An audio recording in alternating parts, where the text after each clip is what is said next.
Thank Recording you for in being progress. here. I am about to call this meeting to order at 5:30. Reviewing library exits behind Whitney and Jennifer, behind Holly and Madison, Maddie, who I will introduce in just a minute. And comments or questions from the public. I'm not the public yet. But I do want to say that Valerie is coming, but she's stuck in traffic. Okay, great. As you're beautiful, we're introducing Valerie. We're introducing Valerie. Beautiful. Valerie is introducing herself. Valerie is introducing herself. Wonderful. Well, before we approve, actually, no. Let's approve our regular board minutes of May 8th, 2025. Will someone give me a motion? I like the motion. I see Donna with a motion. Anybody second? Any discussion? All those in favor, please say aye. Thank you, Anne. Amazing. Thank you, Anne. So welcome everyone. I wanted to start by saying this is my last official board meeting as chair. So I need a little. I'm excited about that. You should. So actually, We should. it's okay. I'll be back. I have to be back because I am staying on for one more year, or according to city council, they just said I could re-up over and over. Well, if they changed their mind, but I did get something from Andrea Leo saying that hopefully council will approve it on the 16th. I said maybe, on the 16th. Oh, okay. Publicly consider you. Well, if they don't consider me, then I So won't. by open meeting law, the council can make no decision in executive session. So they have discussed a slate, but they have to make a decision in open session on Monday. Thank goodness Jesse is here, so I still might have an out. I'm still gonna have fun. Amazing. So because I am not really good at goodbyes, and my last communique to all of you was with a job description for the library director, I wanted to bring Jennifer flowers to say today all that you do and all that you are, and so I'm not saying goodbye because That's good, because I'm not. because you're not going to use a while, but I just wanted to make sure that we celebrated appropriately and didn't just, I was trying to follow my open meeting, rigid way of providing information to the trustees, so I kind of went with the, let me tell you what's happening, and here's an announcement. So now we're celebrating you and knowing that in a little bit, we will talk about the job description. And while we are right here for my chair remarks, I just wanted to let you all know, thank you again for the Comp Squad and government and nominating committee's work on the letter and the op-eds. We've gotten some nice responses. I've gotten some just in the neighborhood and around of how supportive people are, as well as Becca Balance office, and I sent that to all of you. So thank you, and thank all of you for being very supportive of all that is happening right now. So I just want to introduce Jessie Baker, you all know, I hope, because I'll be in trouble, and Madison Maddie Sousa. Yeah. Sousa. And would you like to introduce yourself? Sure. That would be great. Yes, I'm Maddie. I'm the HR manager here at the city, and I've been here a little over 2 years. Nice to meet you all. We are very happy. Maddie, how does one spell D-D-I-E or Y? M-A-D-D-I. Okay. Maddie is also a voracious reader. Amazing. Yeah. I love that. So let's quickly just say who we are so that when we bump into Maddie again, because I feel like between now and October, we're going to be having some lovely check-ins. Can we start with you because you're right there? Sure, we'll introduce. Easy, who you are. Oh. Wait. Hi, who you are. Then floor is open, whatever you want to what you do in your spare time that's not in the library, and pronouns if you'd like to. I know, why bother? I know. Right.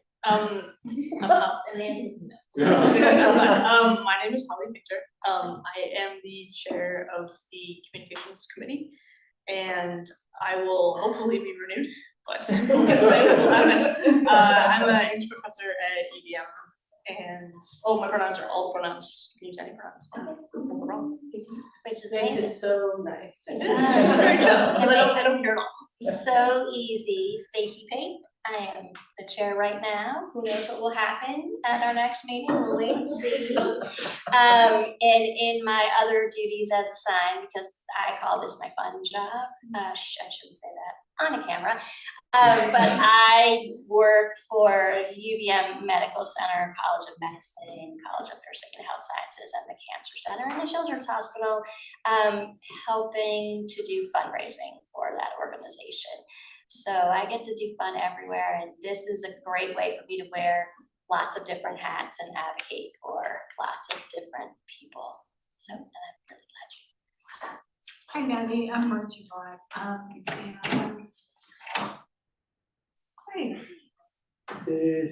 This is not the meeting I'm supposed to. Okay. The person behind you is. Thank you so much. Oh. You can go ahead. Yeah, thank you. Come on in. We're just quickly, you're good. We're just introducing ourselves really quickly. So I'm the chair of the governance nomination committee, and in my other life, I work at the UVM library, how library and circulation. Hi Maddie, I'm Donna Swartout. I am the secretary for the board of trustees, serve on a couple of committees. In my other life, I am the interim director for student success at Chamberlain College. Hi, Kevin Morgenstein first. I don't remember what I was supposed to say, but I work with Stacy. I'm a fundraiser at UVM. And I haven't told everybody this, but I have not renewed my term as a trustee, but I will be staying on the foundation. It just became a little bit too much to have double volunteer roles. So I think maybe this is my last meeting. Not until, it doesn't actually turn over until at least my understanding is it doesn't turn over until council actually Okay, great. assigns people, so who knows? They've got my face. Some years it hasn't happened until September, but I think they're I'll just keep coming organized. and talking about a lot of companies. Fine. You'll be part of the call. Yes, so yes, I will be part of the public very soon, but I'll also be staying on the foundation, so I run the fundraising for their organization. And we'll skip you for a minute, not to skip, because you'll be next. Hi, I'm Whitney Kersinger. I have been on the board for a year. I do not work for UVM, but I have a background in public health and analytics, and I work in clinical strategy and analytics in my day job. Been in South Burlington for about 3 years.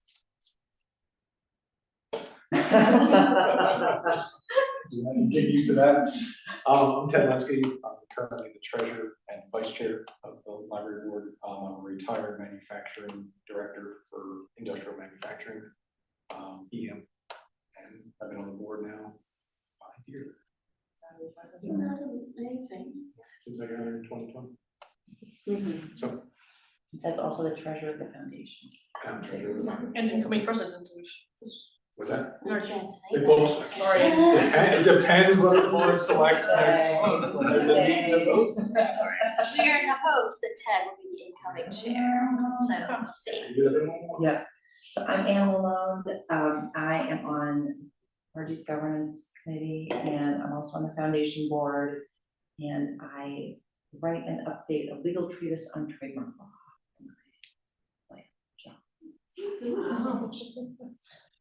Thanks, everybody. Welcome, and now we get to welcome 2 new friends. But if I'm not supposed to do that, that's okay. We would love to welcome you, Valerie, and have you tell us a little bit about what you do and background and anything that you think we might like to know. That sounds great. Yeah, I'm Valerie Keller. I started here in March of 2024. So I just celebrated a year not too long ago. I'm the children's programming assistant, and I assist our specialist, Natasha, with the programming. My main focus is on our story times. I do 2 toddler story times a week and a baby story time, which is my favorite thing to do, and I pinch myself that I get paid for it. It's so fun.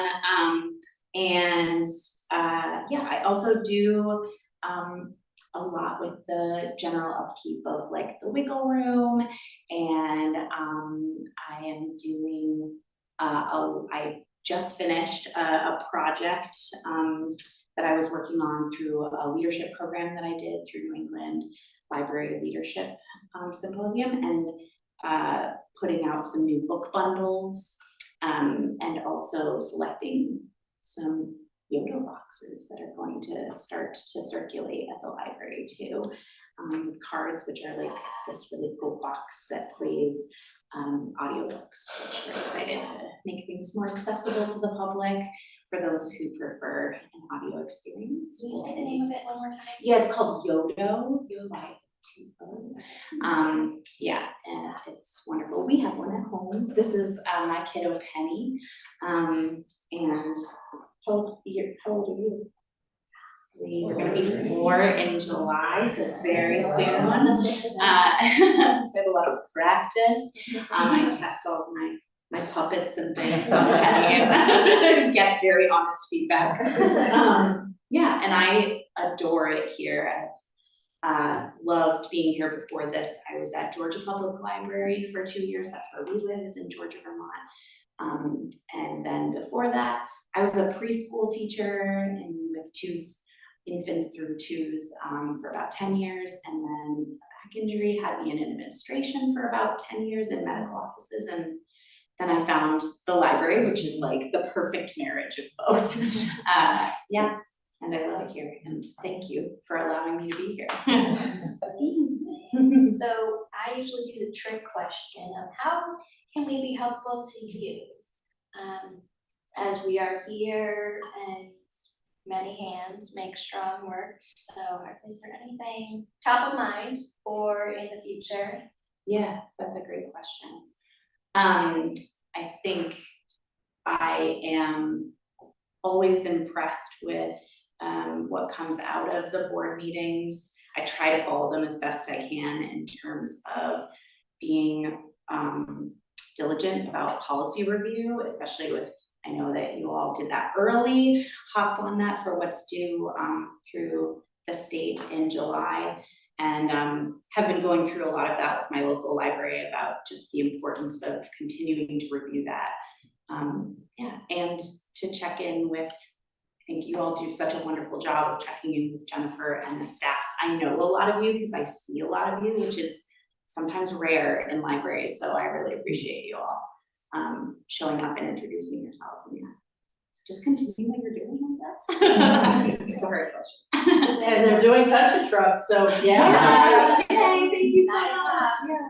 Yeah. Be there, be square. Yeah. Does anybody have a question? I don't have a question, but I have a compliment. Yeah. So, my neighbor stopped by the other day and just raved about the wiggle room. She got her granddaughter there, sent her way to the foundation. She had that good of a time.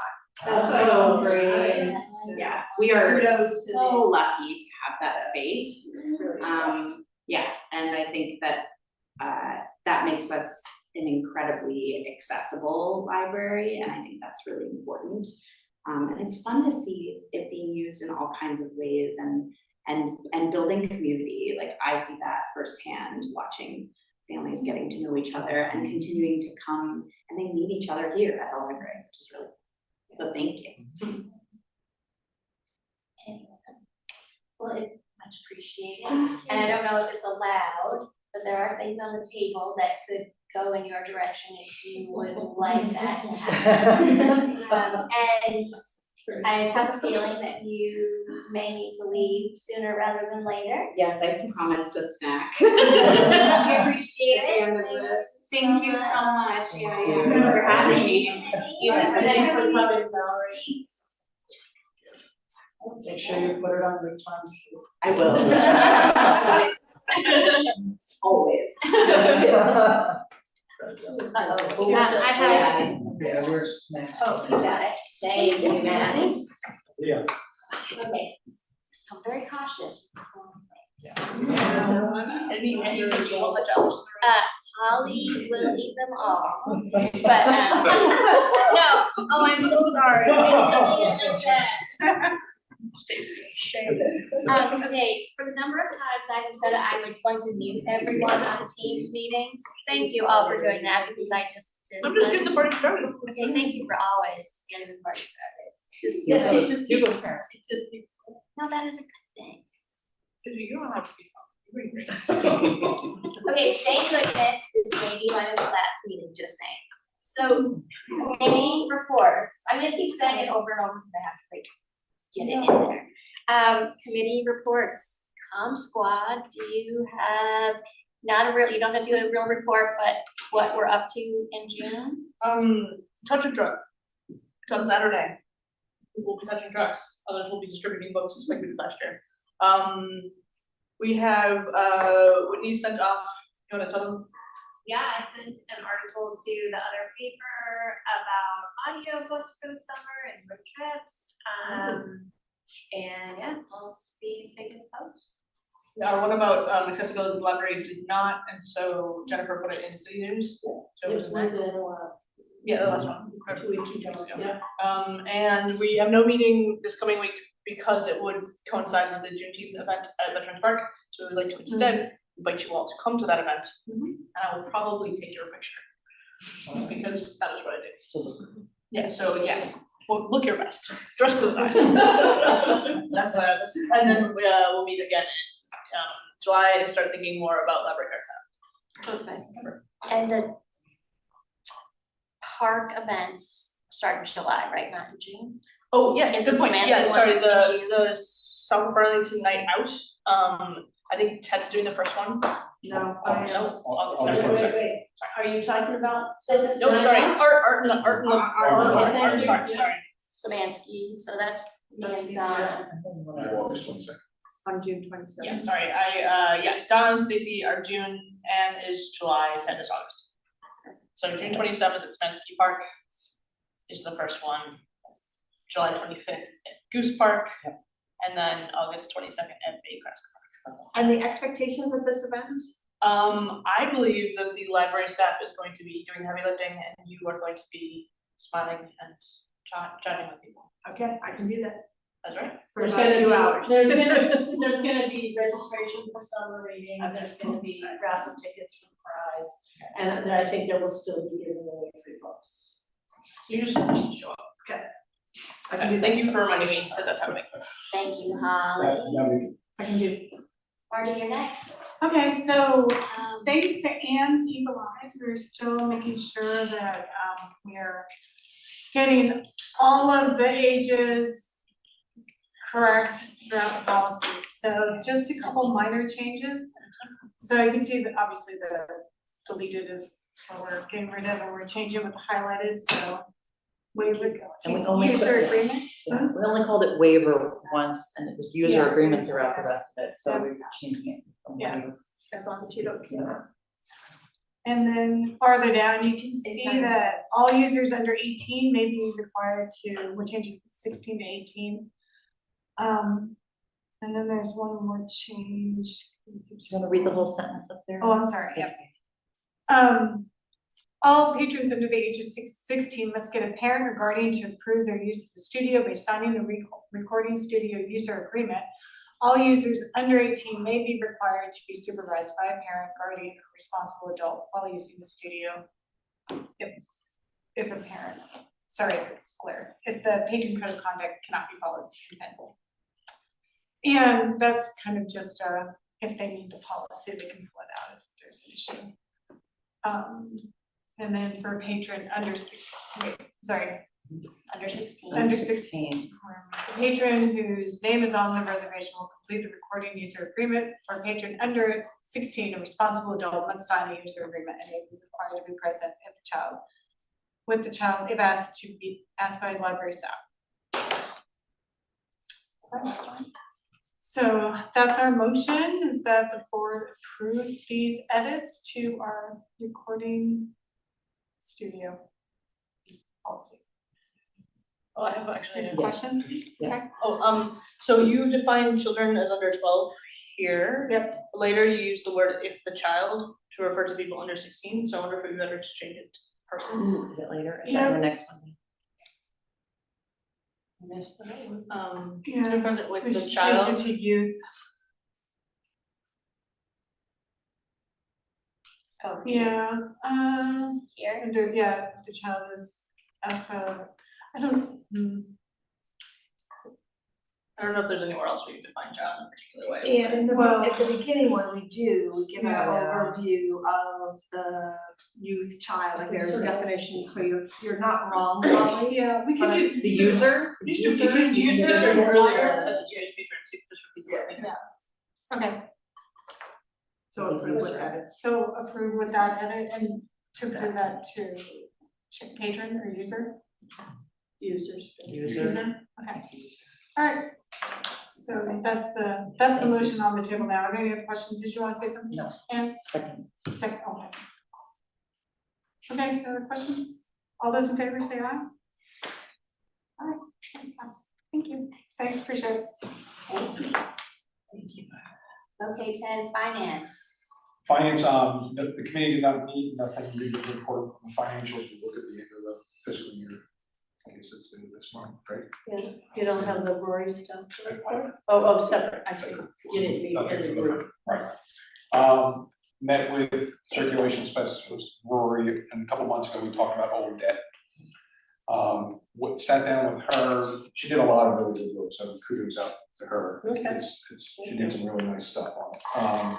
Currently, there's a list of probably several, I think she had in there, was 250 names on the list of people who have overdue debts that have been there. Some of them are ancient, some of them are well documented and everything, and it's obviously aging, and then puts an administrative process in for all the circulation, check out people to go through, see if they have that, and then try and get it back, they don't have access. So the idea was just to some sort of policy to forgive old debt.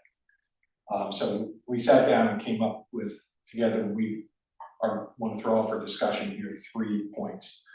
So if any debt below $50 after 5 years would be forgiven, the library patrons' access would be reactivated. So it's a 5-year waiting period.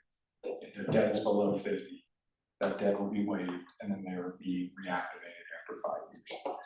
If a library patron has over $50 in debt, we will reduce that amount by $100 per year on an annual basis, and eventually that debt will go away. So there are some patrons out there who have $400 or $500 worth of debt. They're old, ancient, who knows where they're at, but they're on a list.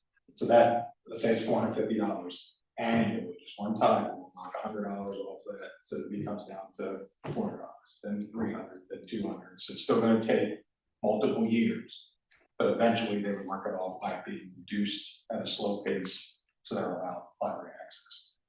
And then there's also some lists on there if there's no real formal documentation. So let's say one of them is dated 1907. I don't think that book is from 1907. So essentially there's some poor documentation to prove that that book was over. So now those people are not getting access to the library because the documentation is not robust enough. So the idea would be to purge all that, but from now on, have a regular cadence to maintain date, which they do a good job. So this is basically purging the rolls to make sure dates, amounts, and details are correct, and then those that aren't, the debts will be clear immediately to allow access. So those are the 3 bullets. My plan would be, and then if we have discussion on that, take those bullets, create policy based off the discussion, and then come back next month and approve the policy. Any comments on those bullets? Just a clarifying question. Sure. So $50 or less, it's 5 years, and then if it's the $450 that you gave as an example, could that theoretically be the 5 years if we're not We gonna? wouldn't start with Till the 50th year. Okay, that's what I wanted. Then we would That's fine, start. okay, that's my question. And it's just once a year, and it'll be a date of the policy approval. The next month, we basically approve this in July, it'll be August 1st, so August 1st, the library staff will purge 100 out of the people over 5 years and go from there. Is there anyone, because if it's over 50, and reduced it by 100, and I had a $200 balance, I could get access sooner than the person who had less than 50 and has a 5-year waiting period. That's correct. Because there's some out there that have an extensive amount of books that have been not returned. Yeah. And I think Roy and I were talking was there should be some attempt of a commitment that you've taken out a lot of books in the library and they're not here. Yeah. That there should still be some restriction because of respect for the content and for respect for the materials. But we also thought not reducing it on an annual basis, but they never get there. So we need to have some sort of policy that over time, they still have the potential to get there. I mean, could that 450 person be 10 years? If that just incur that debt, and they don't do that. Now, obviously, the easiest way is to pay the debt. Right. So, What kind of communication would the library have with people? Would we say it's August, we're knocking $100 off, or is this happening all behind the scenes? so it happens behind the scenes in the ledger. If anyone comes and asks, they would be told how much they owe. So we could be more public with that. I'm not sure if that could maybe something on. I mean, that creates more administrative burden. I was just wondering like how much this will be something that people are aware of. Yeah, again, the policy we will publicly discuss and approve, so we can do that, we can publicize the policy if you want to try and encourage people to come back or pay your debt to come back, and I'm sure we wanna do that. So I think it would be more just behind the scenes. And the other thing was, we didn't wanna put administrative burden on the library staff, because we talked about, That's part of why Yeah. they raised it. She raised yeah, it. every 6 months doing something, it was like just once a year, and we're saying January 1st, just gonna do it once a year, reduce it, and then they still have to check this list before Yeah, they do that. So there is a administrative part, but it's still an important boundary, I think we need to Do you have a sense of how many patrons have over $50? have. It was a majority was below 50, I think it was. I don't have the number, but it's very few, so I think up to 250, I think the vast majority of those will come off. Okay. Because there's just a couple of people who are in this 100, I mean, one's 450, it's like $15. Can you say what happens to the under 50 crew again? After 5 years, the under 50 will go away. We can debate that, is that the proper time? Does that Feels feel like a long? longer period of time for me than the people who, in 5 years, I could lose my $450 and have quick sooner access Right. than. Well, they would, nothing would happen in the first 5 years, and then after the 5th year is when. So you got it. You don't start chopping off until 5 years is already My waiting. bad. So Okay. 5 years, everyone waits the 5 5 years. years. If you're above after 5 years, Got it. 50, then you lose 100 per year, so you're up to 9 to 10 years. Got it. Okay, you said that part and I was like, this is not, I'm not following. Okay. yeah, you No. said that. Again, all these numbers are for some debate. $100, initially maybe $50, and we put it to 100. We want to keep it a round number, make it math. We wanted to 5 years as a period, is it 3 years? Yeah. Is it 2 years? Don't know. Did you start with just getting rid of all of anything that was over 5 years now? Okay, we talked about that, just saying everything, do the reset period and just reset the whole thing and do that. But when we looked at there's a fair number of people who have a substantial list. And the question was, that's a lot. But we're trying to promote that, is at a certain point we say, you know, we wanna draw a line and reset it. Can Lori say how many times, and it's not specific, but like, how many times people come in and say, I want access to the library and I don't have it because I have this debt? I didn't get a specific number, it's not that frequent. I don't think it's that. And these people could have moved. Yeah, that part I get, it's more the people that would want it. The ones that I'm familiar with are people who have checked out piles and piles of kids' books. And then their kid that don't get returned, and then for some reason, when they're 40, they come back to the library and they're like, I wanna get a library card, oh yeah. They can't, and by that time, they don't remember what it, so part of me was, as I think I told Lori at the time, it's like, well, let's just, if we're gonna do it, then let's just let's set a number of years and delete it, Well, this policy covered your 40-year-old. Huh? This policy covers your 40-year-old. It does? And the other, I mean, the option is you can pay it. Right. And you get it immediately, but Right. that's obviously certain situations or whatever. So again, we wanted to put boundaries and get specific. Those boundaries are playable for debate. Yeah. It's just the key principles are we behind it with. So I have a different model based on Blockbuster. You all remember Blockbuster? So Blockbuster, they would do, if you owed them money, if you contributed some amount of money, that was a certain amount, then you got to like get something that day. Like you paid down a bit of your debt. But I don't know, I just wanted to throw that out there as another possible model. I didn't discuss that option. I do, one of the messages I got from Rory from the staff, and you tell me, is administratively, they wanted to keep this really simple. And it was one time a year forgive, and then one time a year clear the decks and reset it. Now just have a little list, this has been vetted for a year, this is what I do. I check the list, then I put it away and go. And one time a year we administer it, and then we move on. And that felt to the staff manageable. I think I could see where that would work, but If I had $400, I'm not gonna pay that, but I might give you $20 that day to be able to use my library card. Yeah. And just over time, pay off my debt, but it sounds like that's the outlier. And most of our people are gonna be covered by the under 50 policy. So, and if the debt is wiped off, do they send a letter, is this like a communicated patron? it would get communicated, issued, bring back to the card. Only if they come back in, okay, so they might not know. And we could look to find them if we want to send a notice, but again, administratively, I think we're trying to catch it. Ted, how much would it cost to forgive everybody's? $9,769.02. It's currently on the books. That's for literally, how much would it cost to just forgive the 50? Like, what's the difference we're talking about? That would be waiving $3,519, so $6,249 still be on the books. So that's how much those over 100, over 50 long period is two-thirds of the money sitting there. And that period of time is, those items have been gone for at least. Some period, That's part. right, and there's some of that list has been 1907. Yeah. So that may get waived or reduced, but two-thirds is sitting in these people that are over and over 50, so there's big dents there. My gut reaction is 5 years for an under $50 feels long. That feels really long to me. Now, I don't have anything to base that on besides that feels long to me.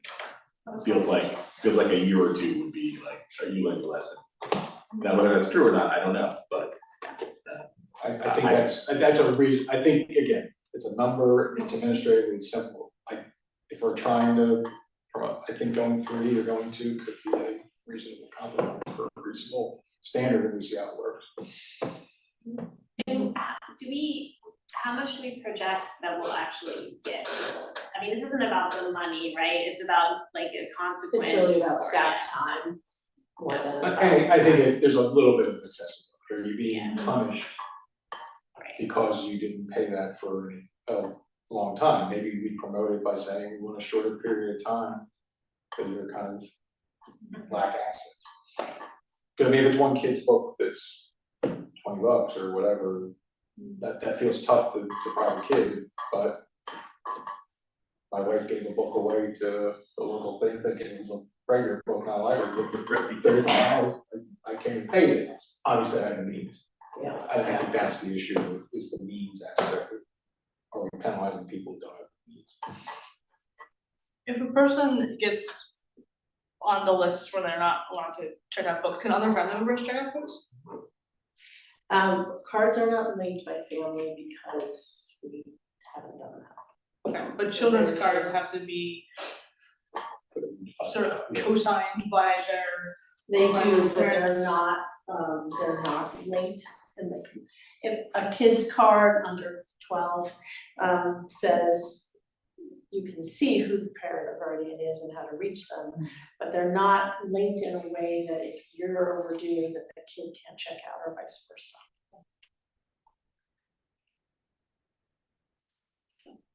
Alright, so I guess we kind of close up the 3 bullet points, the forgiving non-documented debts over a period of time, reducing it by 100, and the $50 in fine. Those are the 3 bullets. Are we good with those 3 concepts?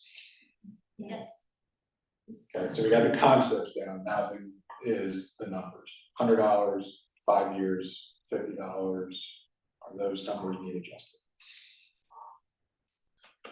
I guess to me, the thought is that, I don't know that I shouldn't assume anything. Do we have serial people who are like, I'm gonna lose something, and then, right, if you forgive it in a year, are they gonna come back and lose something again? I don't know, that we might have a little bit of that. Sure. So part of me thinks that a simpler alternative is 1 year, right? We give you a year to pay off when it's under 50, and then if you don't pay it off in a year, we wipe it clean. And you take $100 off starting. If you accumulate much more than that in a year, we take $100 off starting that first year. So let's say you lose $300 worth of books in 1 year. That's a 3-year consequence for you if you're not gonna pay that. If you lose $100 worth of books in a year, we wipe that clean and you're back over. But again, maybe I'm just a softie. But that not being able to check out a book from the library for a year, that seems like a pretty harsh consequence to me. And if you lose $300, that's 3 years. If you don't want to pay it back, that to me seems pretty reasonable. So it sounds like though for staffing issues to make it easy, this is gonna happen at the same time every year. So it could technically just be 1 month, like if they have it out. You know, if we do, does that make sense? Yeah. If you lose a book in June, In June, in but August, in July, then you'd have. because we don't want to do it every month, then you go Right, through the list. it's and just say, really, "Who's wrong then this once month?" again, so. So these people have these people have already gotten a letter that says your card is blocked because you have lost items. So they're not coming to the library, I mean, unless they don't read their letter, which of course is totally feasible because people don't always check their mailbox, but but generally speaking, they are not coming to the library to check out because they have made some kind of a decision to not bring the items back. If they came to us and said, like the people whose apartments had burned down recently, you know, it's like, fine, you know, you can bring us, you know, go ahead and you know, see if your insurance can cover it, go ahead and pay us when you can, but we're not gonna hold you to that, you know, or. Right. And if somebody comes in and says, I dropped it in the swimming pool, well, that's a different issue and we're gonna charge you for dropping it in the swimming pool, and they might decide, well, I don't wanna pay for it. And Yeah. so I don't think there are that many people that are coming in, and having never heard that they can't check out today. Right. Yeah, I don't think this is being driven by that reason, it's being driven more administratively, and it's also probably a policy gap that we ought to put some I do boundaries think on. that 5 years is a long time. I mean, they're no longer library issues after Well, 5 years, you've lost them, like, they're. Yeah, they're not coming back anyway. And a lot of them are coming back anyway, they've moved to Florida and they put their books in their van and Right. that was a big one, that's a multi-hundred one, is a woman who checked out every Disney video that we had. Couldn't get them out of the vault, they don't come out every year, so Oh, right, yeah, they were gone. So it's also true for the library things. I don't know if we have, are there people in arrears for the things for that? Question, I didn't look at all the pages to see that, Roy didn't imply it was things, but that could be a risk. So our next step would be, The next step I wanted to was to put this in a policy based off the boundaries. If we're not prepared, we want to think another week, take another month. The other one is where we've done a lot of work, and I was engaging with them. I kind of didn't want us to be stopping them unless we have good reason, which is what we've been debating now for 15 minutes, but good reason. Yeah. So I'm fine with that, and I'm sure Rory would be fine with that when I talk to Rory. So if we don't feel comfortable and think about it, you know, debate again, and then I can take the policy the following month. To me, the concept makes a lot of sense, to me, it just goes too long. But I don't have a great pulse on how long it should. What I could do is change it to 3. Does anybody have a great pulse? Oh, How what's long it should be?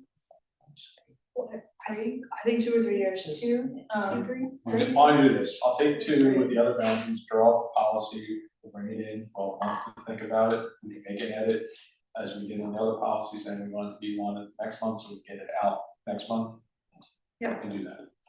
So I like It might be 2 months, cause I don't know, just, when's the meeting in July, I don't know, maybe. We are meeting in July.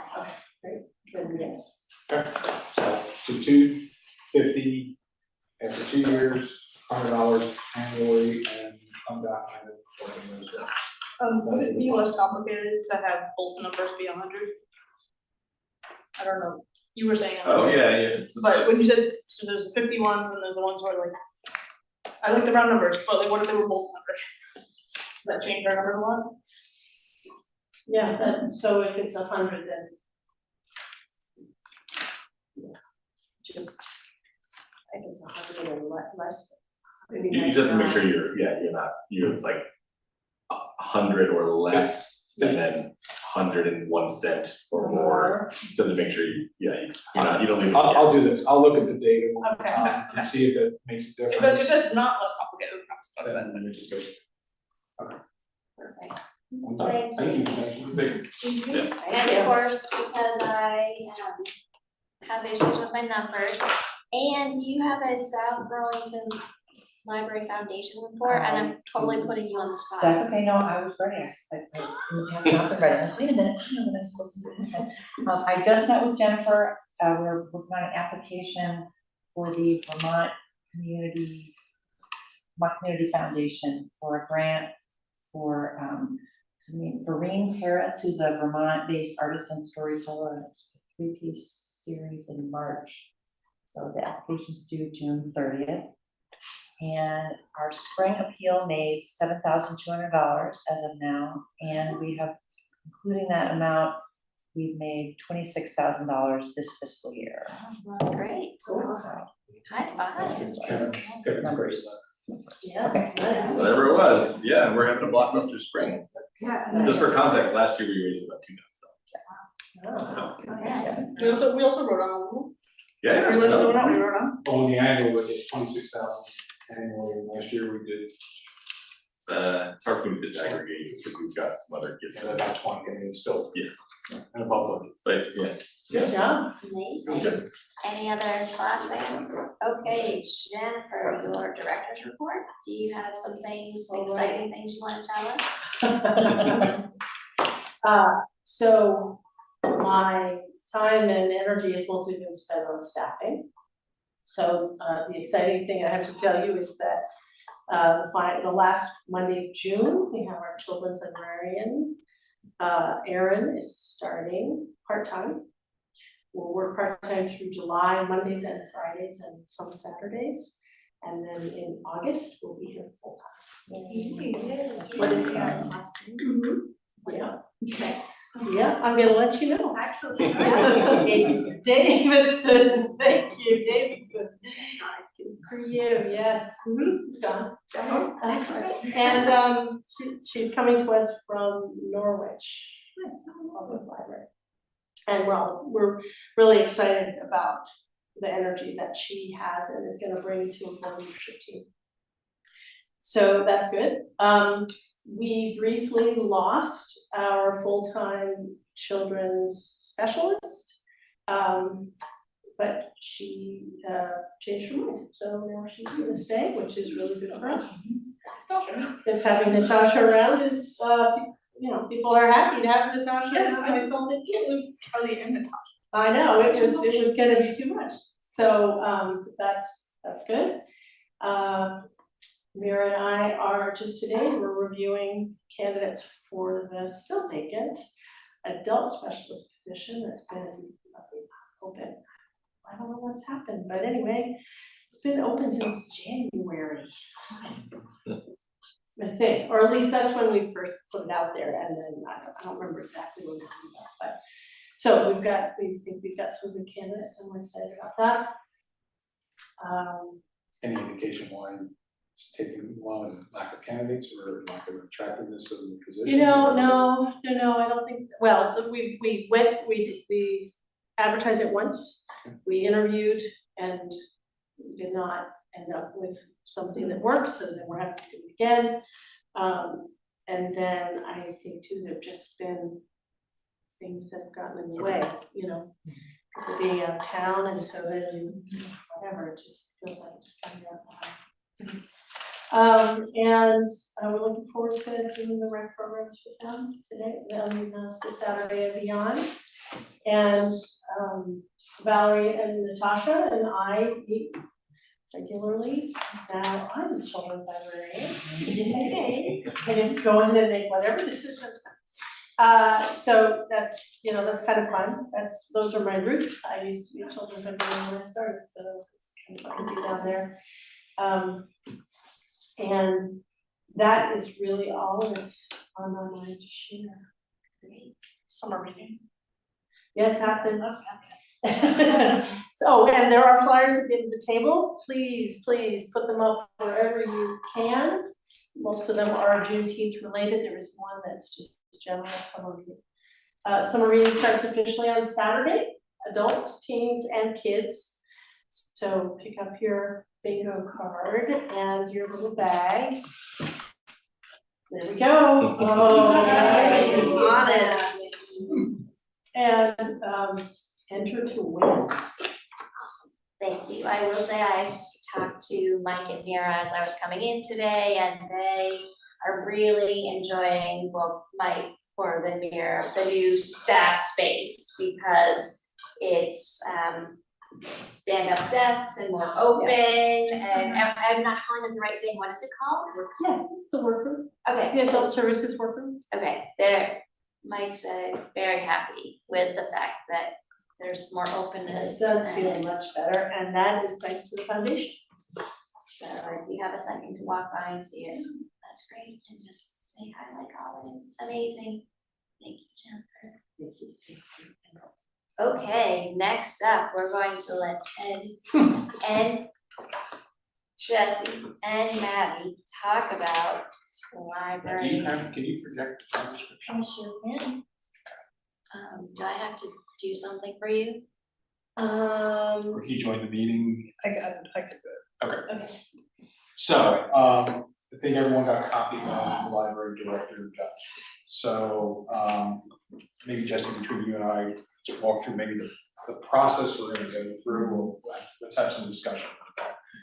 So timing wise, Jennifer, you're October 4th, I think, Third, 3rd, 4th, fourth, yeah, something like that. So let's back up from that. So we obviously would like some overlap with the new library director with Jennifer as much as possible. I think we're thinking minimum 2 weeks would be great.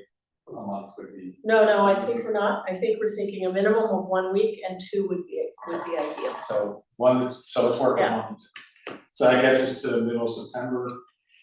The offer process and everything, we're talking probably mid to late August for that person to turn around and be available. September, so now we're in middle of August, middle late August. Beginning of August to mid-August.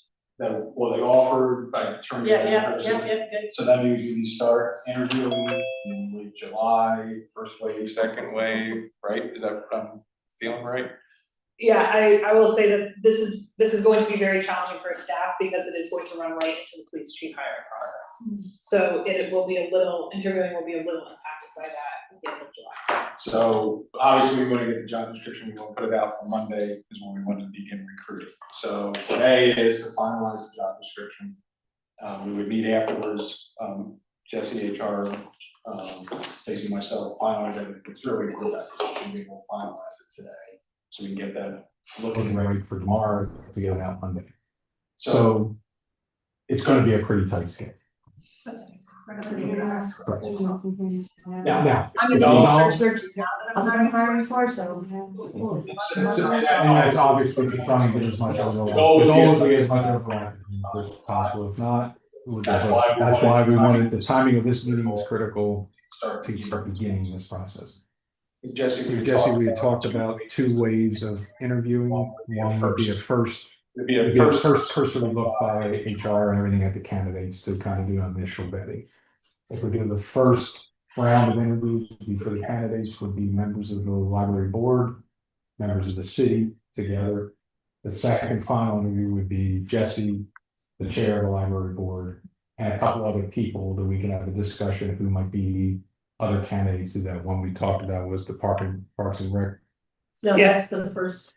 I thought, was that the first wave or the second wave?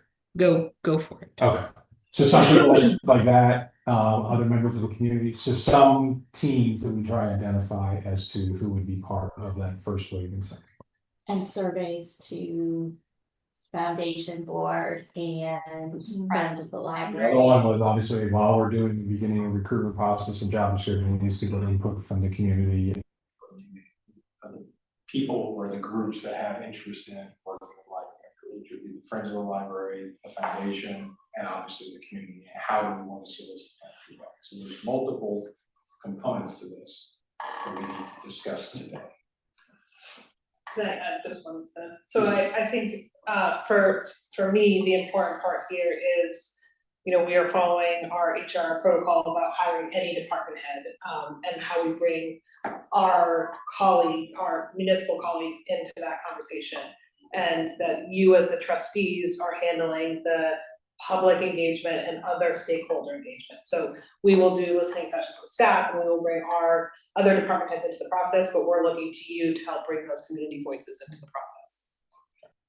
So what we've done so far is had a meeting with the foundation to talk about their input on the job description. We tried to keep it really specific to the job description. I tried. You did. I appreciate all the help, but we had I'll go sometime in the foundation. We narrowed it, so we got their input on that. We will have our meeting with the foundation on the 26th. That'll be the community input aspect from the foundation. I personally do not see the foundation being a part of the interview process. We're going to give a listening session to them. They will have input, and we will share that input with the people who are interviewing. That's the goal of that. I think the same approach to Friends. And I had a conversation with Sue of the Friends, and they're on board with, I told her we'd be doing a survey for the Friends so they can send us input through that. Are there any other groups that you think ought to have a more dedicated session for community input that you see out there?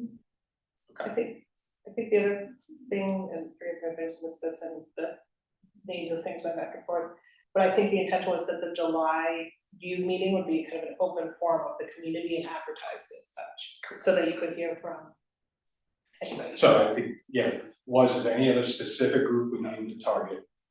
And we said Foundation and Friends were the two we initially came up with. Is there another one? Did Amanda's team leadership council, whatever it's called, never take off? Which one, I'm sorry? Team advisory board? No, okay. So the next one, to Jesse's point, was we wanted to take our July session to be the open community listening session. Do we, because we did, I guess we did it in the police chief listening sessions, which was a lot more. Were there more sessions? There were multiple sessions on that, police chief, or? So the advisory team for that hiring process did 5 listening sessions, 1 open public listening session, and then 4 targeted listening sessions. So I think we thought initially, that's why I'm bringing here, is just 1 listening session at a predetermined board meeting that we would open to the public and advertise it and publicize it actively. This is the time to give any input you want to that. Is that the format we want to do, or not? That's why we're not canceling the July meeting. Got it. Can I, just procedurally wise, just so I have in my head, like, so when the applications first come in, the HR, you're the one you go through and Yeah, so I look at all, and this is true for all of the job postings throughout the city, I will go through and make sure that they meet the minimum qualifications, that's all I'm doing. So if they don't meet what's written in this job description, then they don't move forward. Gotcha. And then the next step is with you and city council and the Zoom meeting? No, so city council plays no role in hiring in the city. I have exclusive authority to hire all city employees. Okay. In our memorandum of understanding with you all, it says I pulled it up, so I will answer. The city manager, in collaboration with the board of trustees, will be responsible for hiring, evaluating annually, and managing the library director. So So, I think when we get sorry. no, that's exactly my question. I mean, when you get those first applications, then what's, is there? So then I would, I mean, we haven't talked about this in detail, but I would imagine at that point, some combination of myself, Maddie, whoever your future hypothetical chair may be, or somebody else on your board, would likely review all of those and decide, you know, kind of screen which ones we wanted to put to a first interview, and then which ones we would want to put to, and then after a first interview, decide which ones to put to a second interview. So I think all of us on the board, we need to decide who wants to be a part of those ways of reviewing. So Can I have one question and part of my ignorance? We haven't talked about staff in this process at all. Do they get any, is that a listening That's session? what we will do as kind of our side, you know, your side of the equation is the community Got it, engagement, okay. community voice, and our side of the equation is the library staff and our department heads who are supporting the, Right, yeah. you know, the facilities and the finances and the legal and the IT of the library. So there's really 3 touch points for us in this process, is after Maddie vets them, there's gonna be a list of resumes. And this could be a lot, we're not gonna bring them all in for a first interview. There has to be a common vetting process there first. So there's some library board engagement at that part, who, what, we can decide. Next is first interviews, which I guess could be phone or in person, some combination, could be that, and then the ones would be the Rancho recommended is the second candidate, final round. You have to be Which would be equitable. If it's in person, everyone's in person. If it's on the phone, it's everybody on the phone. Whatever you. Well, there's a challenge with that if we get applicants from other parts of the country. Yeah, that's why I would say everyone's virtual. Yeah, we don't traditionally do that. If we have candidates that need to Zoom, we allow that opportunity, but bring others in person. So I would welcome feedback on that if you want to approach it a different way. And we can also make that decision when we see who our applicants are moving into it. So that process, that touch point, I'm not sure we want to take up all the time today with that, that's the steps we want to do, but we need to start getting there as an idea of who might want to be part of that. It's open to members of the board to do it, we can decide that. But the key one today is to get the job description finalized too. So Well, the other question is too, because are there set questions that the city has for the initial interview, or is that something that we make up, because that takes time too, and just, or are there set questions that, for the initial interview? So Maddie is brilliant at writing interview questions, Oh, but that's having good. said that, I think one of the values of the listening sessions is also to hear what you all in the community are focusing on in our next leader, and use that feedback to craft the questions. You know, if the community tells us they're really interested in making sure that the library moving forward only has graphic novels, then we're gonna craft an interview question around experience with graphic novels. Okay. I'm being Right. hyperbolic, but see that. Absolutely. That's- And I do, just one more thing before we go to the job description that I want to say, because I like to say these things. If there is staff or community coming to you with questions, anyone, please bring them to the group, and staff, while we can't really provide answers to what they're talking about, please make sure we're open to communicating if they come to us. I feel it's really important for us to be able to say, we hear you and we can bring it. We'll be able to put something in the city newsletter, the thoughts, even if you can't come to the meeting, July, the board meeting. So I hope you got a draft of the communications plan on that. Yes. I can share my screen of that second, It might not have, but yes, Okay, that is I mean, part of I what understand. I'd like to Sorry. talk about. it was in the thing, but, okay, let's do job description and then, Can I say one other thing about the process? Sure. Before we go forward? So I think it is important, from my perspective, it is important to hold that throughout this process, what I'm not looking for is hire this person, don't hire this person. I think that sets a really false set of expectations for a community feedback process. So I think if we could all together think about if this person were to join us, what would their strengths be? What would they need for support to overcome some of their weaknesses or something like that? You know, framing it in that way is much more helpful for me, and I think for your future chair, because ultimately, I think the two of us are gonna have, depending on how we move forward with final candidates, we're going to be weighing things, and it's more helpful to know the constellation of skill set, interests, and challenges more than, well, if we go with this person, Holly's gonna be pissed, but if we go with this person, Stacy's gonna be pissed, you know what I mean? So if you could try and hold that also when you're talking to the community and talking to staff, that would be really helpful through the process. So last ask before we go into is think about what your role you think you want to play in this process. Because I think we want to be consistent at each level of the initial vetting level, the first round and the second round, what the library board's touch point with that process. The library will be closing. Does that give you a little every time that happens? The computer will shut down at 6:45. And the library cards will not be issued after that. I was just gonna ask, who is that for? So let's start with the job description up there as we walk through it. Key things again, if you look at what Maddie's gonna do is we'll get to this, one of the things we have to really make sure we're good on is the requirements. So that's gonna be the first thing. Obviously the summary of the job, so we're just gonna walk through to this and see what comments. So the top section is job title, the reporting relationship, all that. That's, we're good with that because that's how it currently is structured. Okay. And I did get something from Rebecca who couldn't be here. And she saw a reference to the sentence that says periodically reviews the collection development policy and makes recommendations to the library board of trustees for revisions. And she's wondering if it needs to be policy in general versus collection development policy. But she didn't tell me where, I'm sorry. Number 3. Page 2. Thank you. Oh, sorry, it's Number 5. Oh, this is different. This is different from.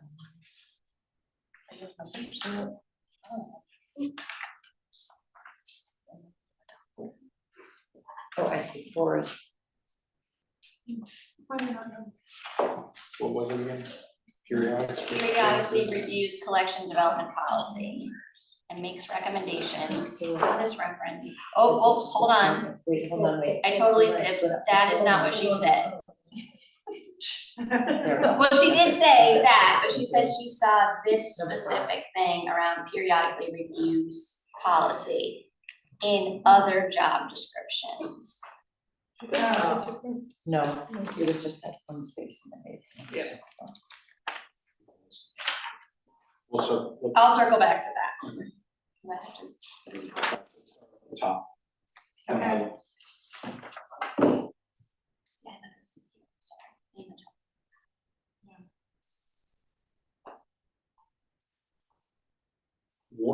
One comment I'll just say was from the foundation was the relationship with City Hall.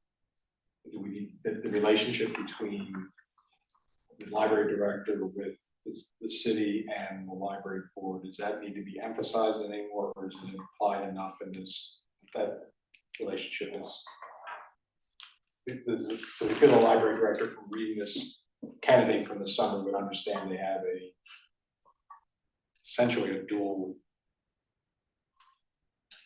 people that they work with, because it says at the top, they work with the library board, city manager, so it's just making sure that, I think it's there. So this is how we capture that in most job descriptions for directors. So I'm comfortable with it, but. And it's also at the top. To me, it's at the top, it's in the reporting relationship. Yeah, I think that's Board of trustees is there, Yeah, I think it's enough, it becomes clear that there are two aspects to it, so I'm good with that, that was just a concern.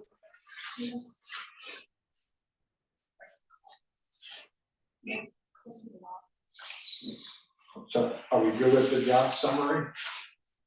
So for me, and it might be in there, and I will admit that I read this really quickly, it felt like it was missing, and Jennifer, you can correct me, but I feel like you spent a lot of time telling us about federal, state laws, regulations, and policies. And I think that needed to be more highlighted in the job summary, and I could be totally sensitive to what's happening in the world right now.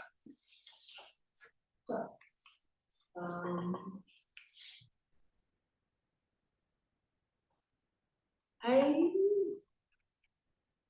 don't think that would be in the job summary, and it's possible we could add something specific down below that says monitors. Like, it's not in the knowledge and experience thing either. No, I think it would be there. It's more of keeping you updated or. But you also have to do it to make sure that the policies that we have, procedures, like the. Yeah, but you 12-year-old know, thing. that's only happened one time in the time that I've been here, and that's the kids being 12. Yep. So I don't know. Okay. I don't know that it needs to be there. Okay.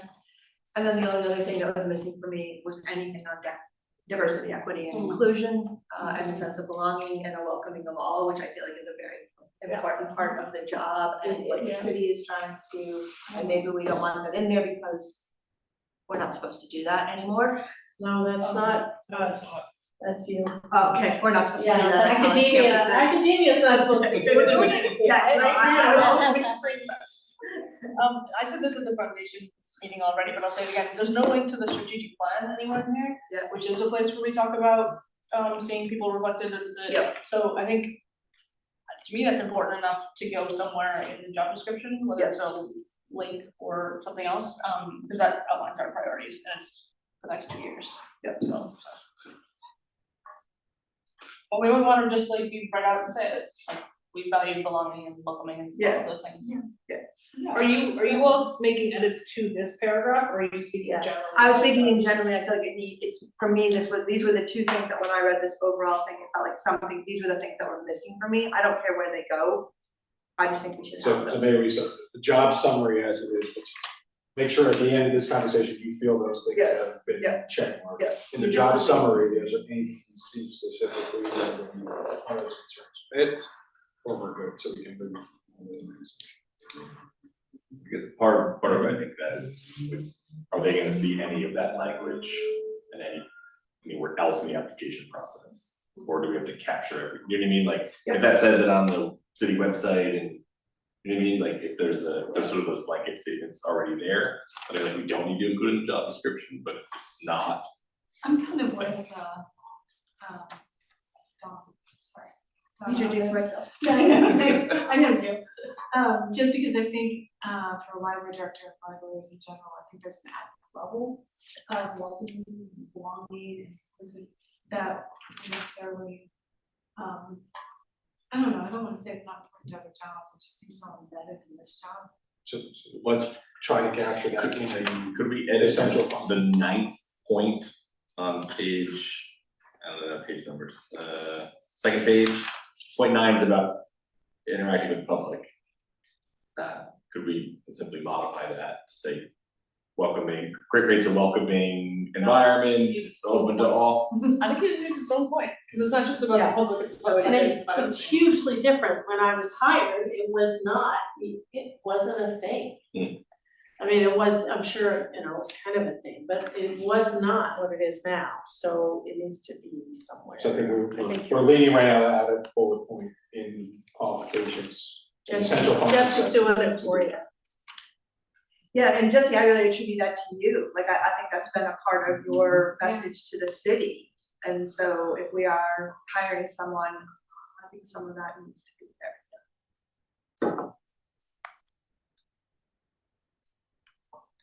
And there might be something in other job descriptions that capture that before you just cut and paste it from your other job descriptions. We do have it in other places, it is further, I would say further down in other job descriptions that are more focused on infrastructure, permitting, you know, things like that. I think it's an excellent point and a big oversight on our part, and I think it should go second expectation. Thank you for my quick summary, that was good. Because we're taking it out everywhere else, and so we're really. Yeah, that makes me feel that way too. But do you wanna be more specific? Do you wanna say, No, the feels welcome and included, that works for me. I think that's fine for the summary, and then later down, I think we wanna add a point that might be a little bit more specific. I'm all about naming, we don't say DEI, I would say diversity, equity, and inclusion, because I think those are really good things, yeah. Any other major concepts that we wanna make sure we're touching in this process someplace? Okay. Go down to the, sorry. yep, that's fine. I appreciate you having it. Edits to these numbered ones, I don't have the big picture one. So I'm just doing it. Number 6, I think the word "the" before ordering isn't correct, including ordering and processing new books. Makes sense. It's always hard to look at these because they are things that I oversee, but I don't actually touch. Which is the way it should be, but it's. Just in general, my wife's a copy editor, so she made some copy editing. So I will give to Maddie the punctuation and the capitalization. Inside copy editor. We don't have that draft, Ian's correcting it. So Maddie, I have what my grammar. I would just go ahead. I guess this isn't the grammar, number I know, number 9, no, I don't remember. It was in her grammar section when you were talking about, but it's probably worth a copy. But number 9, I feel like answering questions and responding to inquiries are the same thing. So I might just say responds to inquiries from the public, providing information, making referrals. The same writing. And that's exactly. Response to inquiries from the public. Get rid of for. I could just take out for information. Can you tell that Ian and I have gone through this before? Yeah, the charter I know, committee? So Holly, to your point, do we wanna put a bullet about Yes, DEI? please. I think So number 12, we can add a 12th bullet along the lines and here's. I'm wondering someone about, can- wait a second, Okay. I don't have the paper one, engages, where it says engages community of number 2.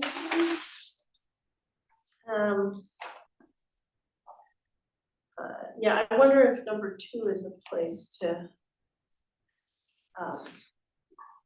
I don't, well, you just said you wanted a whole separate one, so forget it, I don't. That one's already doing a lot of work. It is Engaging with doing a lot of work, doing yeah, you're promotion right. and engagements. Yeah, but maybe near it, because it's still about the public. True. I want it to be before manages the automated catalog.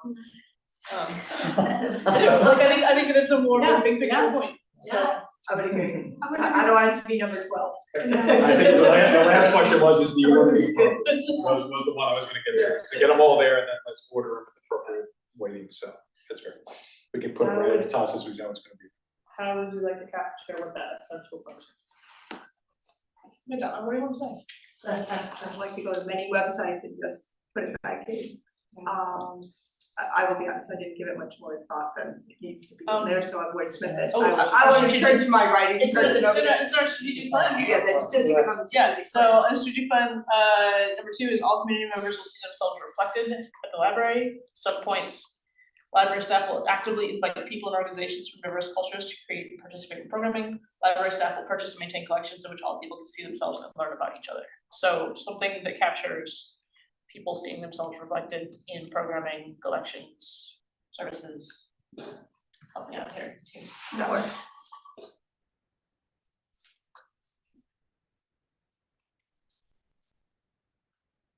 Reflected in the, maybe In the program. collections and programs, or collections and services.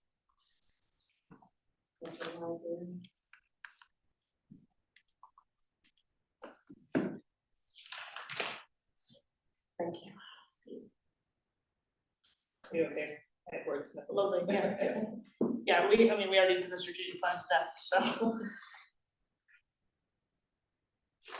So number 3, 4 now, Yes. operates and manages automated catalog and online database. So I think that needs to say online databases. Take out a lot, that's one of many. One from my finance and the financial acumen and budgetary, is that a critical role in you, or do you think the library director needs to have a financial sense, or is that something that because of the way it works with the city's budgeting process and the board guidance, that is not an essential function? I think it's pretty essential, and I think, because I think that, I mean, yeah, I'm so lucky because I've had treasurers that are really quick and savvy and can do things in their heads, but the ultimate conversation is, we gotta do less with this and more with that, and how do we pay for this, and well, can we get a grant for that, and I think that that's all part of financial acumen. While you guys are discussing more, I'll be working on a language on there, so just put a bullet saying financial, and I'll put Is that different than 6? 5, 6? Phillips manages budget. 5, 6 now, I'm sorry. Burlington manages annual budget. I think there's a little bit more to it. I think it's there. I'm looking for more of I call it financial acumen, but I almost wonder if that's more of an interview question. that's the. Cause I think this is the Okay. essential skill, and then you're trying to figure out, Can you strategically How think much of about that how to skill do you make have? calls to the Peter, Okay. to the I think it's gonna be hard to capture in a job description, like, are you good at numbers or not? You I know? mean, there's also under knowledge and experience in number 2 and 3 is about budget management skills, Okay. prepare and manage budget. Oh, yeah, there it is, yeah. I have another big picture one. Okay.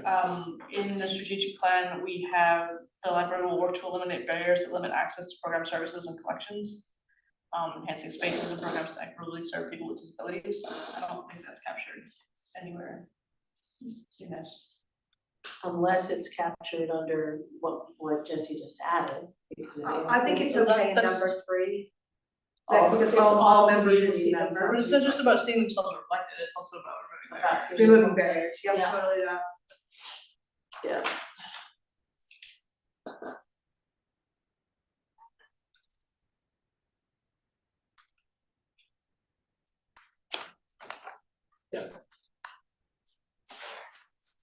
Yeah, there's been some nice work done on that recently too, so.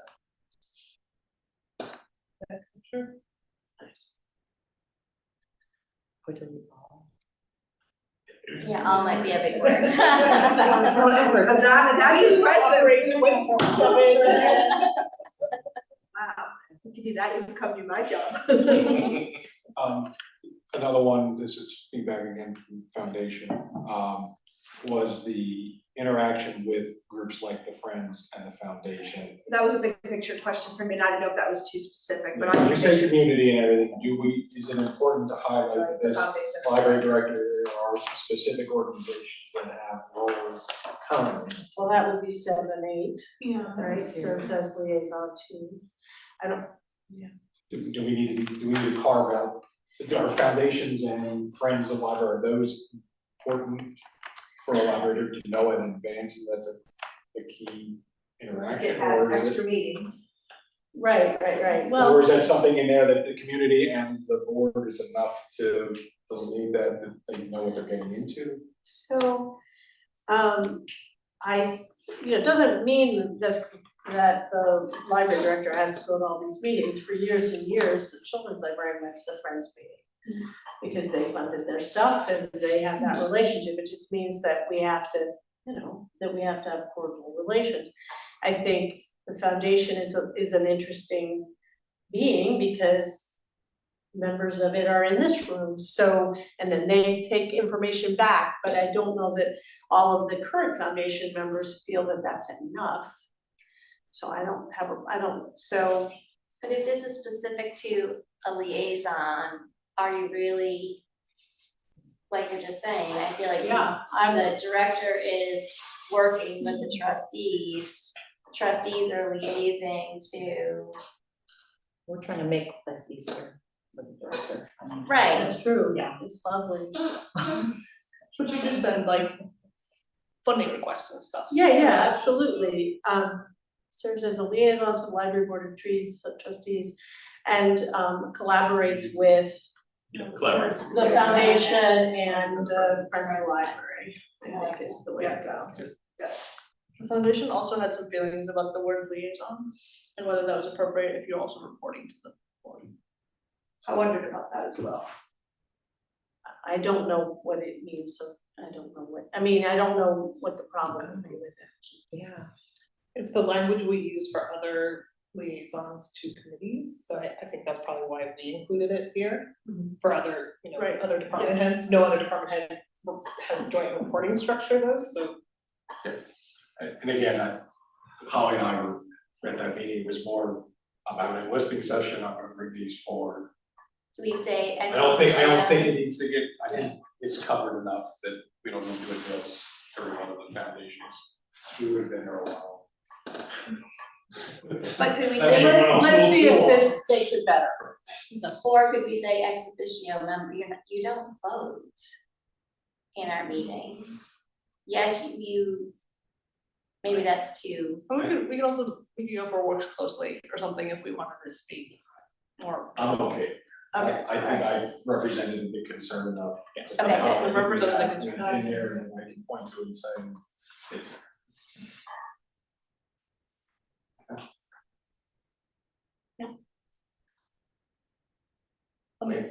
The one under it also names the library trustees again. Do we need to be there twice? For library planning, oh, that lists everybody out again.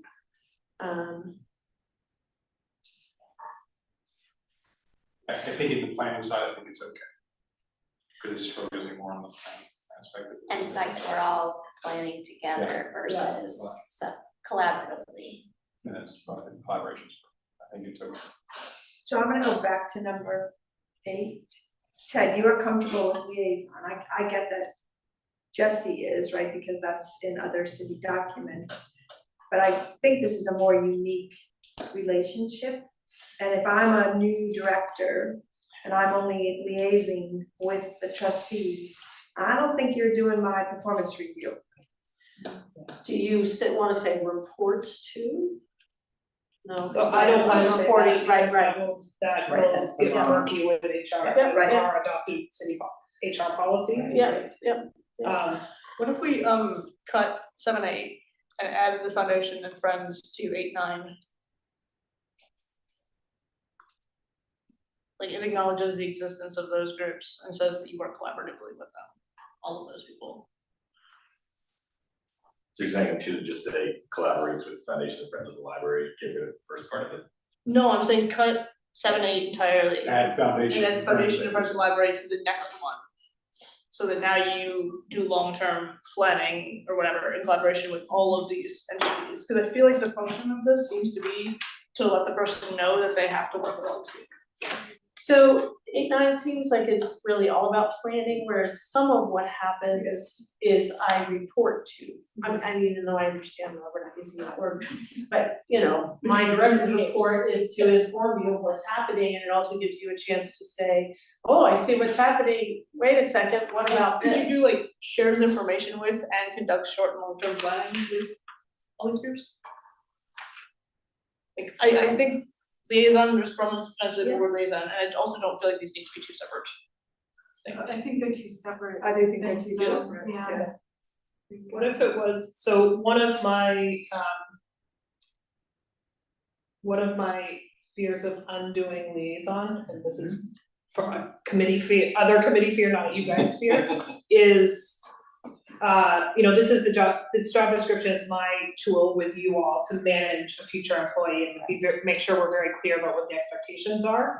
And if we have a director who comes in who says, well, you have to send somebody else to support the library trustees and make sure their Zoom's working, make sure the meeting's warned and make sure there are minutes.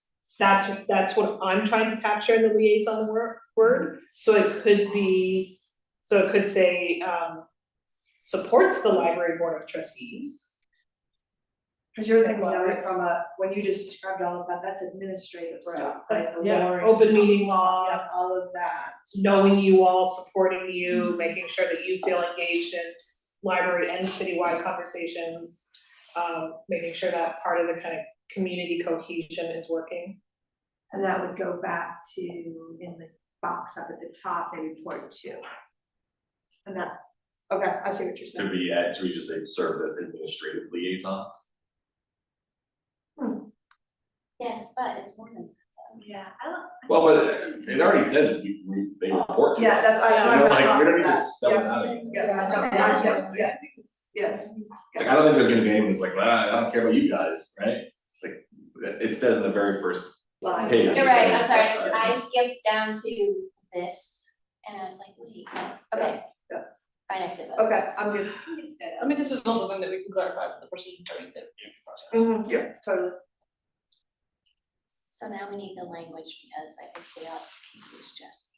I think we're just leaving. No, I think we're saying, I think we're leaving it. I think we're leaving it. We've all decided the liaisons. Yeah. It's back to the perfect word for the active liaison. Love it. I will say, back in the day, when you had to typeset your resume, I spelled liaison wrong, so I do have a visceral reaction to it every time I see it.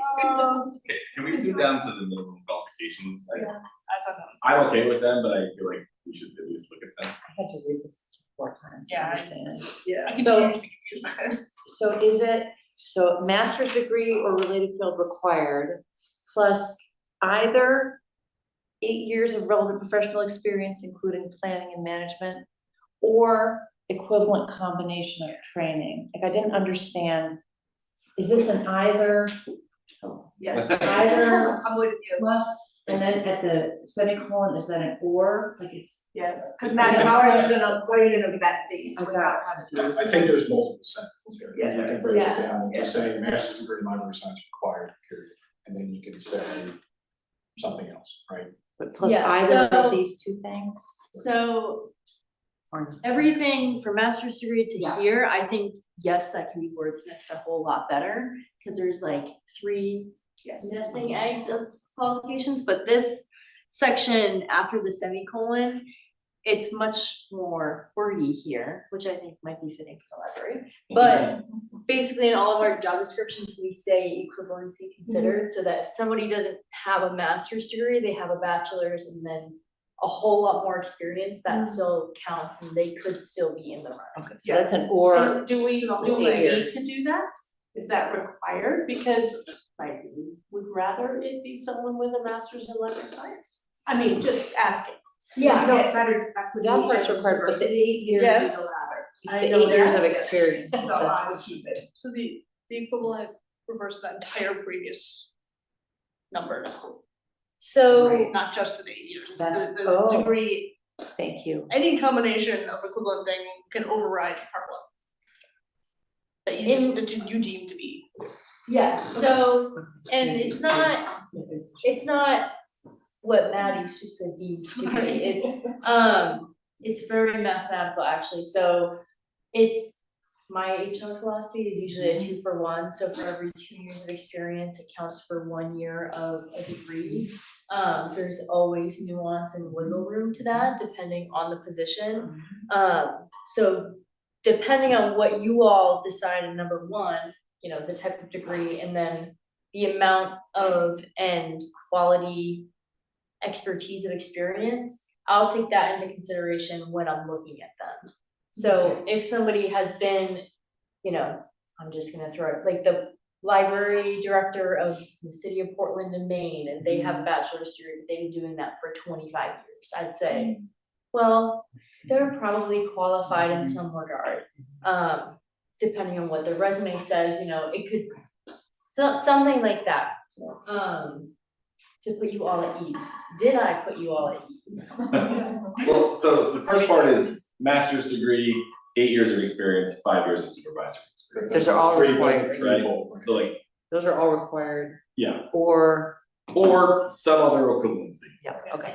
Which, And the last one can be rolled into the top one where it's accredited. I Doesn't think need to it's- be a yeah. separate, it's the library science, preferably an accredited, you can kind of get that together. Right, If you but- need to highlight. yeah, so as long as I think we're clear on those 3 points, I feel like I'm okay leaving it to the professionals to. Yeah. I think, yeah, the equivalent, I wasn't sure which part. But it's like, do we feel okay with that body of 1, 2, 3? So Jennifer, is it okay with the equivalent keeping equivalent? Yeah, we do it with all our other Okay, jobs, I okay, just okay. thought maybe at this level that you should, we're not. Is 5 years supervisory experience enough? Enough being a keyword, yes, I think it is. Okay. So just bear in mind, I'm sorry, Jen, just bear in mind, these are minimum calls to just get something in front of you. Yeah. So it doesn't mean that we're gonna necessarily hire somebody without a master's, it just means we don't want Maddie to feel like she solely has to make that decision. She Yeah. wants to bring you guys Yeah. good candidates. Does the supervisory experience, and I'm probably getting too in the weeds, like, is that like, I supervised a single person, I supervised an entire, department, just. That comes out in an interview. Yeah, process. it makes you go open and then, cause it is true. Okay. Maddie can also, there's a way in the system, if she wanted to ask questions of the person when they're filling in their application, and if we were talking about, maybe it really makes sense that somebody has, we could ask a question that's, have you supervised more than 3 people for more than 5 years or something like that, if it was useful. But it's certainly true that that somehow we need to make sure that people have supervised a substantive number of people to make, because otherwise they're gonna get here and they're gonna just, their eyes are gonna boggle out of their It's brain. probably one of the biggest parts of the job. yeah, that's why I asked if 5 years was Yeah. enough. But I 5 think years like in that's multiple that departments? first cut and the first set of interviews, if they're like, yeah, I supervised 3 part-time students. Yeah. You'd be like, okay, well. Yeah. It's not only the number, it's the level in the Right, organization. yeah. Yeah, multiple That's a good point. Does the essential functions capture the amount of hiring you do? How much time you spend interviewing people? Do we have that here? There was something, we were just getting to it, no, that's supporting employees and all aspects, yeah. I think it just says it in the introduction, maybe, is where it says. Introduction says supervising and leading. It's the knowledge and experience is number 2, which is Oh, okay. personnel management skills, so it's down there. But we might wanna. It's just number 2, it's the Oh, I see, there, no, not there. Where is it? number 2, strong planning, administrative, personnel, and budget management skills, so if it's personnel management skills. It's there, but it may not be as pronounced as I mean, it seems like it's a You huge, take a huge lot part of of your time. job. Yeah, big part of the job, someone else could delegate it more.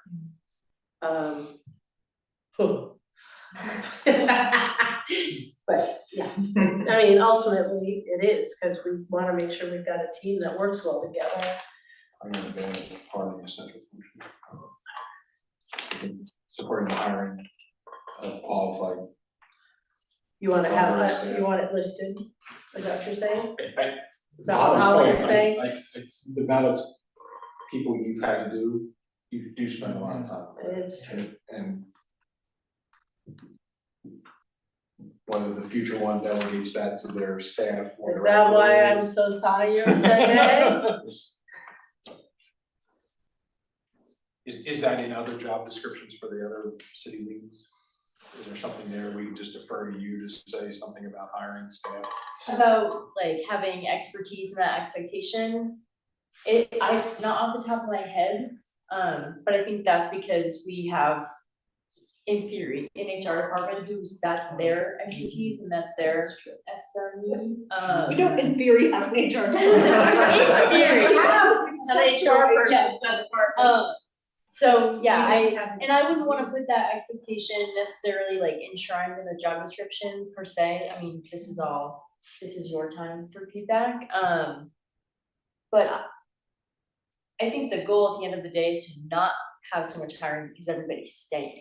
So But also I this think- is with the professional level of most of the. Sure, I agree with that. Probably requires an engagement with the library director because most of the people are, like with some library degree or some higher level, that becomes a critical. Have to say anything, I'm not really a fan of subordinate, but I understand it, that they're unionized.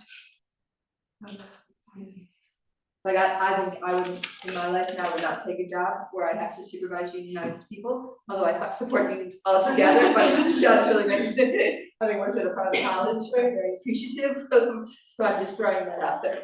Not all are. Not all, but Yeah. I think that some mention of that. When I was director of search, they had it several places, like supervising employees. Some of whom are union. Yeah, union and non-union employees. Yeah. Does that, library not subordinate? Is that right? That makes me feel happier and nicer. Yes. Well, we still should probably mention union. And it's certainly possible that Maddie, getting a new person in this role who hasn't, that will be doing hiring. That's certainly a possibility. We didn't have a strong HR department when I first started for the first 8 years. So we just always did it the way we did it because, it seemed to work. And to your point, it's not like I'm scaring them away, Maddie, I'm really not. But you're right, keeping people is ideal. It's just, so there's lots to learn there.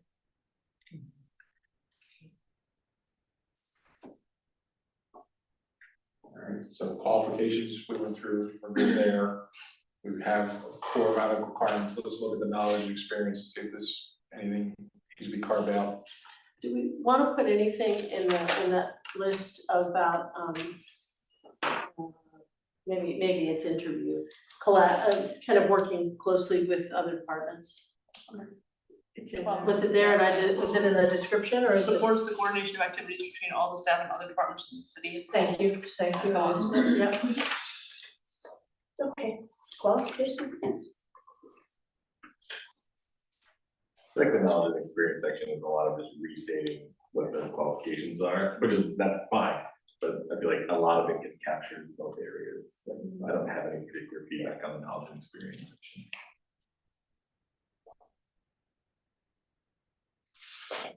I don't see anything that needs to be stricken from there. Yeah. I think everything else is captured. Can you really lift 40 pounds? One would hope. We're all supposed to be able to lift 40 pounds. I think I can, but it's been asked whether we should change that, but that would be all of us, all the job descriptions would have to be changed. Which, yes,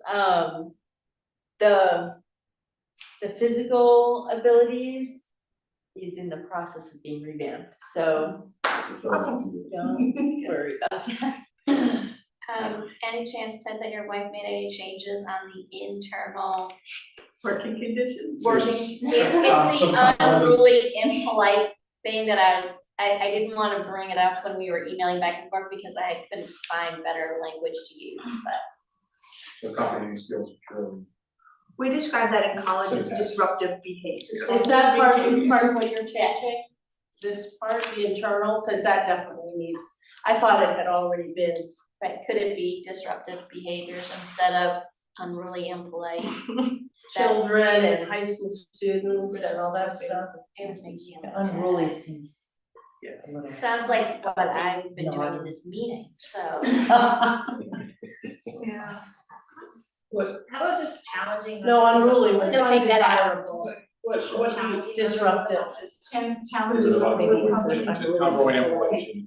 We just been working on managing disruptive behaviors, something. Super happy either about What this case what like high school. Work involves interaction with members of the public who may be disruptive. challenging. Or challenge. People of all ages can be disruptive. Yeah, and so I would get rid of all of your, It needs to be everything. More challenging. and then get rid of high school Full stop. children and all that. Yeah, and I would just, absolutely take all that. Human beings, maybe.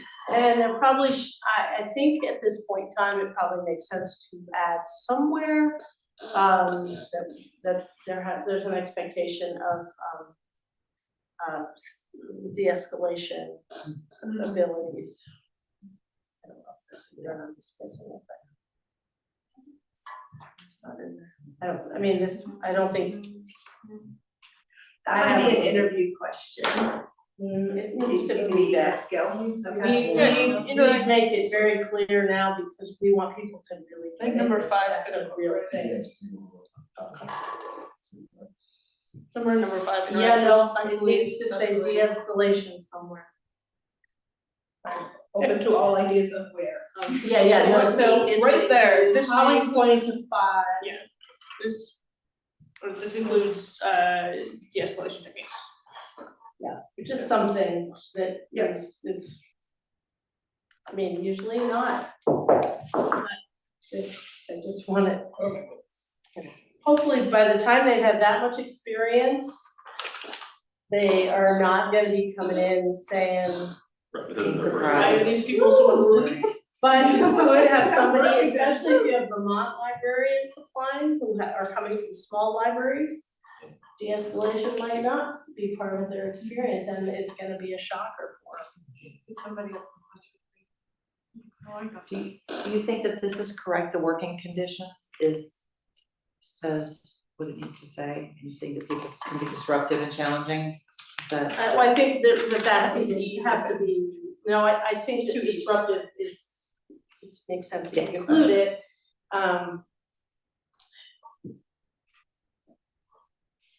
This is so old. I mean, this is what it said when Jennifer, you reviewed this in advance. No, I know what I mean, but I'm just saying that this piece is from when I was hired. That's all I mean. But anyway. So is it okay, Yeah, Jennifer, I though, don't- if we just move to the disruptive Yeah, I behaviors don't- instead of? Yeah. Picking on high school kids and. The risks associated with adolescence. Thank you so much. Amazing. Okay, any other core things? I guess the last one was an open item was, do we need to reprioritize the 12 knowledge and experiences in any way? Is that important to do? The essential functions, you mean? Yes, sorry. The 12 we have, is there a need to reprioritize them or not? I mean, they aren't in any, it doesn't say they're in any prioritized. Correct. To me, all 12. I realize people will read them and prioritize them. Yeah. Right. They're not. It was just an open. I kind of want if we're entertaining this, I would like to put the part about the employees higher up. Because I think that's The staff supervision. the staff supervision. No. Seems like a pretty essential function, and some of the other things you would delegate to the staff that you've supervising. Yeah, that's what For community internet access. I'm saying. Before that, the catalog, Maybe even before the catalog. yeah. Go point, Melanie. Yeah, wait.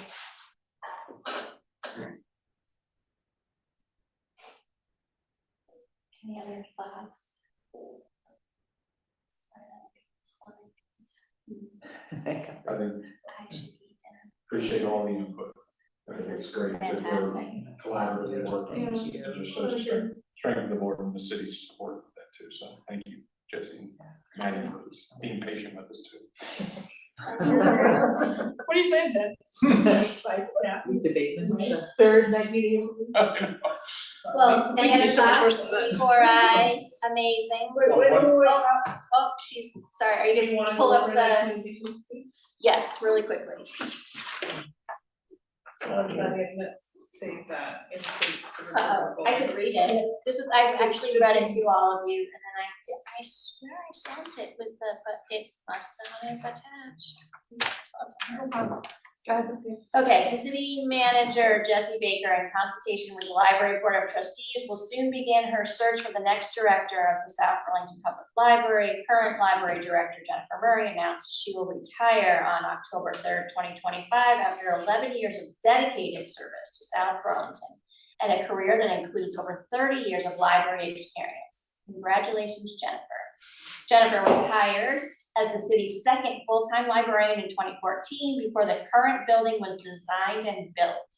She led the library as it temporarily relocated to the University Mall and later established itself as a community hub in its new home on Market Street in City Center. Now, as we search for the right person to lead our library into the future, We want to hear from you. Feedback is welcome at any time throughout the process. She got it. Both community and staff members can share their thoughts with the city manager and HR manager at whatever that is. Library Board of Trustees will hold a community listening session on July, I'm pretty sure it's the 12th, but I will check. And all are encouraged to attend. They will also be collecting feedback from the Friends of the Library Foundation, and other community stakeholders through a survey. Applications for the library director position will be accepted beginning the week of June 16th, 2025. That's Monday. That's the 10th. It's the 10th, Jesse, sorry, July 10th. 5:30? Yes. Are we all comfortable with that one listening session on our next board? Are we going to fit a hypothetical public in this room? Well, I guess We can do the we community. can we see if we can hear? Or virtual. Well, because Oh, can we say we're virtual? What term we have. Oh, gosh, I can't imagine. But, I don't think we're I gonna. just don't know. We only want to do it once, so we want to make sure. Yeah, I get it. Absolutely. You wanna know about the rooms? Any thoughts on any changes? Are we feeling this? Sounds amazing to me, but I have one question, not regarding this search, but regarding this announcement. Are we planning on celebrating Jennifer by some sort of something that we should not put in there. not put in there? I think we need to find a Yeah. timing thing. I mean, we're gonna say more, really talk about Jennifer's like driving force behind the development of the whole project. Yeah. This was just Well, trying she to did. see. Okay, so the focus we want to stay on. Yeah, We've done this. Probably. and I think Patty would be very upset. she would be very upset, and I also think this way we can just get this out, we're putting this out, and then we can slowly ramp up with. But I just meant like before congratulations Jennifer, did we want to put like we will celebrate Jennifer first? Oh, Oh, I okay. see. Okay. Yes, That's what I yes. wanted to say. Not let's plan a party right now. Oh my gosh, I thought you meant like. Putting the party, you always.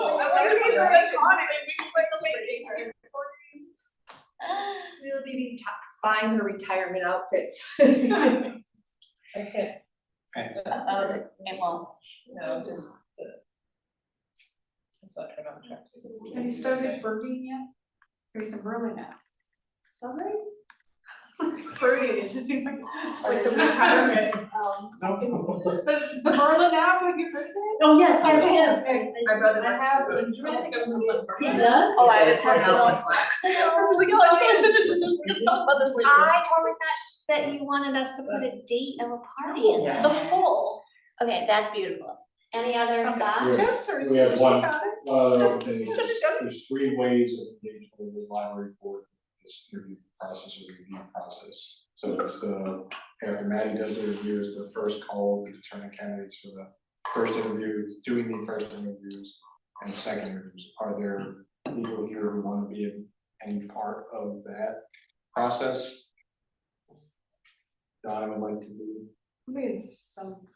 We don't have to decide here, I just want to document in this that we will have representation in there and then we can decide who that is. I'm reappointed to the board. Yeah. Yes. I'll make a note in the minutes. Yeah, Or maybe I'll make a note, like, who's saying yes? Wow. Okay, I'm saying yes. And there was one other one, was, is there any other people you think ought to be a part of the interview process? We had talked. About Patrick Leduc, as a potential person. Because of his involvement in the food shelf and his experience of that, just another one to broaden the interview panel. Is there any other people, I think we had talked, Jesse, I think one time we said Parks and Recs, when you have to stay up. We'll do it. And I think what we can do is, if you send thoughts to me, then for now I can push those out to Jesse and. Would it be, would anybody from the school district be appropriate? The schools were on the list of people you were liaising with at some point. They are.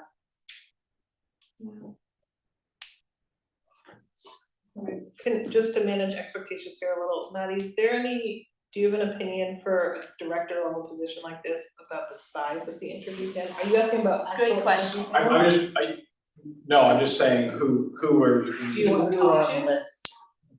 there's 3 stages we have. It's the first, after Batty does the vetting, it's who's gonna get to the first level. Is there someone from the library board who's part of that process? And Ted is, I would like to say, let's, parking lot that conversation until after we get through this piece, and then we could maybe do a quick meeting unless anybody objects before the, listening session. Unless Jesse. I'm happy to park it, I would be cautious about who we're sharing all the resumes with before we get to a little later on in the process, because, we could have internal candidates who apply, who we decide after a screening or first round don't make it through, and do we want a lot of community members to be aware of that? Not because we don't want them to be aware of it, but is it unfair to employees if, who are gonna continue to have professional careers here? So I'm happy to have a strategic conversation about who that is, but I guess I think it probably should stay more internal to staff and the trustees with.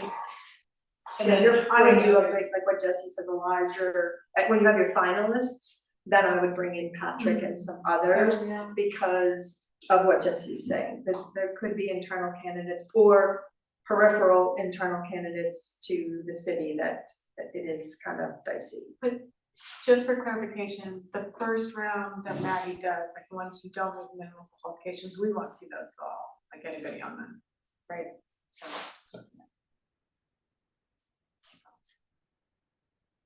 Perhaps those of us that are interested in volunteering could have a parking lot meeting to talk about some of this in the process to sort of figure out, and it would be helpful, at least to me, how Maddie and the city run searches, right? Cause I will come in with a pretty set idea of how we do them, right? I'm doing chairing 3 searches right now, so the calling of interviews and all that, right, yes. But it's what Jennifer's doing, so just understanding how the city does it, like, in academia, we could invite you to campus for an entire day and we could meet the entire world. I would really like to avoid that for this process. And some of our processes are the same. Right, so just sort of. But to Stacy's point, like, how big should the. Right. I think it's good to table that and just let them know it's something to close it. Great. Yeah, it's not just. Amazing. Well, You have to Jesse close this and meeting. Maddie, I really appreciate all of your work. I'm about to not ask us if we have other business, but say that we are closing this meeting at 7:22. Thank you all. Maybe I'll see you in July, but maybe I won't be allowed to. So please speak to your students. They are open to the public. Oh yeah, we'll all be here. Thank you Want us all or not. very much for the feedback. Thank you for. Thank you. Wait, where's my